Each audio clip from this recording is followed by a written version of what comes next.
So let's talk about football because it's technically football season, I guess, at the end of July. Saints have had 2 days of training camp. I can't bury the lead in any way here. Talk quarterbacks with me. What have you seen through 2 days? Yeah, a lot of up and down, which is what you expect. None of them has looked really super sharp. I think if I were to put a power rankings on it, I'd say Rattler has looked the best through 2 days, but he's made his mistakes too. He had a interception today on a ball he was trying to throw away, just kind of floated it up, and Quincy Riley picked him off. I expect them to look a lot better as training camp progresses. I don't know what that actually means. I don't know if that means they're going to be successful NFL quarterbacks this year, but I think that they're kind of working out some rust right now. I know yesterday Rattler got the majority, all the first team reps actually, and Kellen Moore said that was kind of a seniority deal. Did that flip today? Yep, Tyler Shough worked with the ones today. Rattler worked with the twos, and Haener was rocking with the threes. We saw very, very little Hunter Deckers, which is probably going to be the case for him throughout most of training camp. He's going to get maybe 1 or 2 reps a day. I would expect we'll see some Jake Haener with the ones tomorrow. Tomorrow is the last day of a 3-day stretch before they take Saturday off. So I'm curious if Jake gets all of the 1 reps tomorrow because he's worked primarily with the threes so far. Here's a difficult question to know, but I want your thoughts. How much of what the Saints are doing with the quarterbacks right now is finding out who the best quarterback is, and how much are they looking at trying to get a quarterback for this team and make sure this team is as good as it can be? That's like the $1 million question, right? Is it about finding out who the future guy is, if they have the future guy in it, or is it about going out and trying to win in week 1? I think those are potentially 2 different things. They might be the same thing. But potentially 2 different things. I think there's definitely a chance that let's say Spencer Rattler, wins the training camp competition, but there's this seed of a plan in the back of their mind that at some point it's going to be Tyler Shough. That might be the case. But it might also be that one of these guys just seizes it as this thing progresses and is the guy who is both somebody who thinks it gives them the best chance in week 1 with this team and potentially to be their future quarterback. I think it's just way too early to say at this point.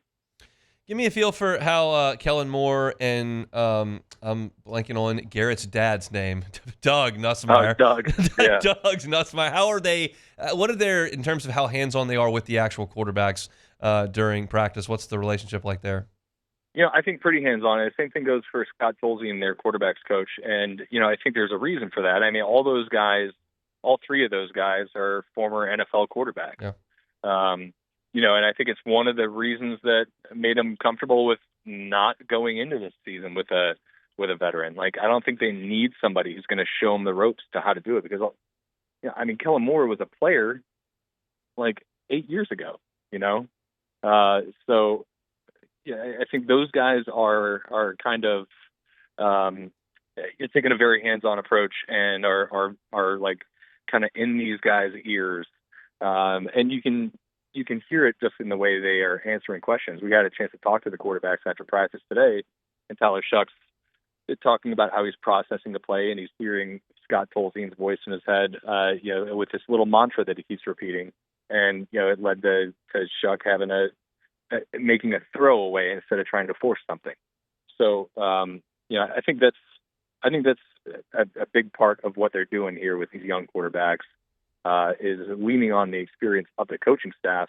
And you got to throw Scott Linehan in there too. I mean, he's kind of in an advisory role here, but he's playing an important one, and he's not somebody who played the game professionally at quarterback, but he's got a ton of experience, a high level experience.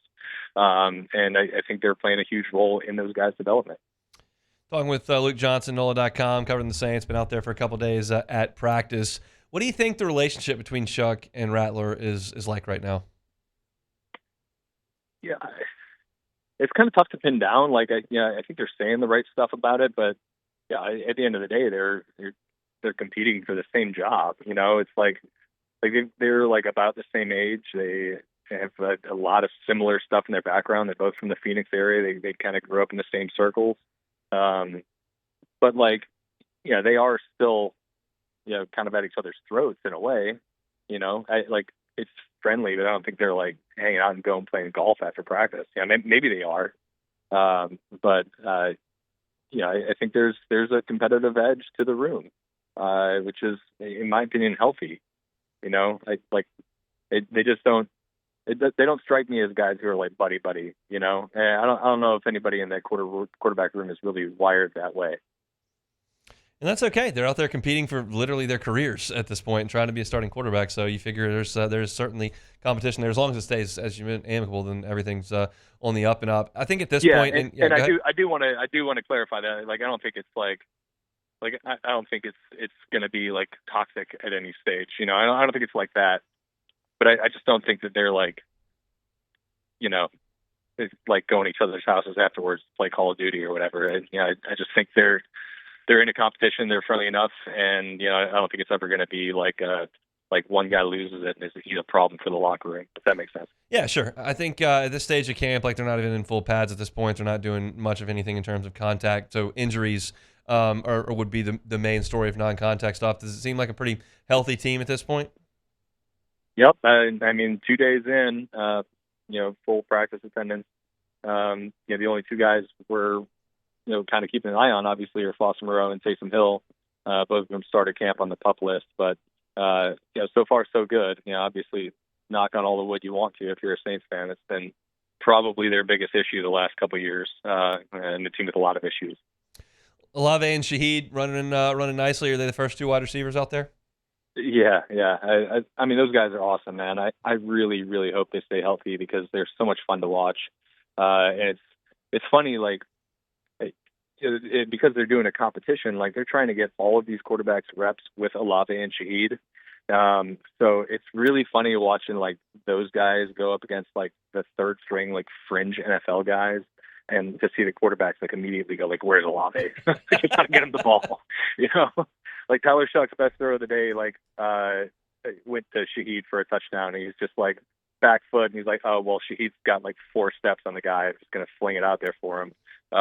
They're really, really fun players, really good players. And I hope we get a chance to see what they look like together for a full season, because they were, Olave kind of started a little bit slow last year by his standards, but like when they are right, they're really special, really dynamic, and put a lot of stress on defenses. So I hope we get to see it. And then after them, you've got Cooks, and then like what? What are we looking at out there right now? Yeah, I mean, you kind of hope that Bub Means takes a step.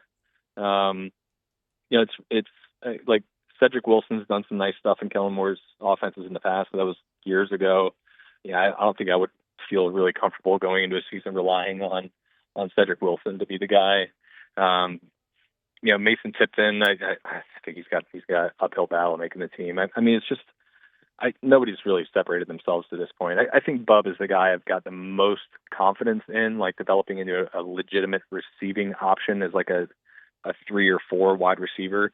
But yeah, let's just be honest. I mean, like if you're basing it off of what they have done before, what they've done recently, like you would really want them to get another receiver to help that room before the start of the regular season.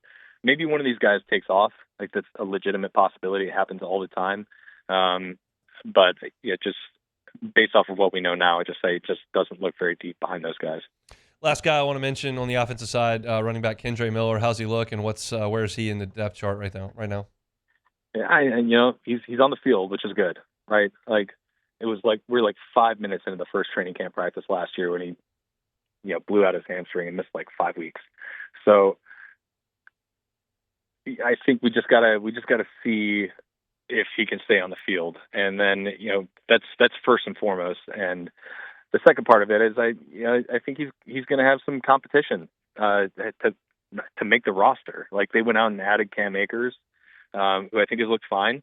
You got Clyde here, who's got a lot of NFL experience, does a lot of things other than running the football, which helps his case. And you got a rookie running back in Devin Neal, and they were kicking the tires on Nick Chubb before he signed with the Houston Texans. So I don't think it's a guarantee he makes the team. He's got to show something in addition to staying on the field. So it's a little bit too early to say with him. I think it's going to be a lot more evident once pads come on. But if he's right, if he's in the right headspace, If he's healthy, like I think he could be a really explosive back. But like he's got a lot to prove in that regard. People are frothing for camp coverage. Tell them where they can find all your stuff, video, print, everything. Yeah. You can find all of our written stuff over at NOLA.com. I've got a story coming up this afternoon about how the quarterbacks are kind of handling this competition mentally. And you can just look up all of our video, our podcast stuff you can find anywhere. You get your podcast, all the videos on YouTube at Saints Insider. We appreciate the help, and stay cool out there. We'll talk next week. Sounds good, buddy. Luke Johnson with NOLA.com and The Advocate. Saints out there on the practice field. Fans are locked in. It's football time down there in New Orleans. We got 1 week until LSU puts the helmets on, gets out there on the Ponderosa, fired up for all of that. Hey, it's Hunt. Thanks for watching Hunt on Saints. Before you leave, help us out a little bit. Hit that like button, leave your comments in the section below, and hit that subscribe button so you get all our content right here from Hunt on Saints. We'll see you next time.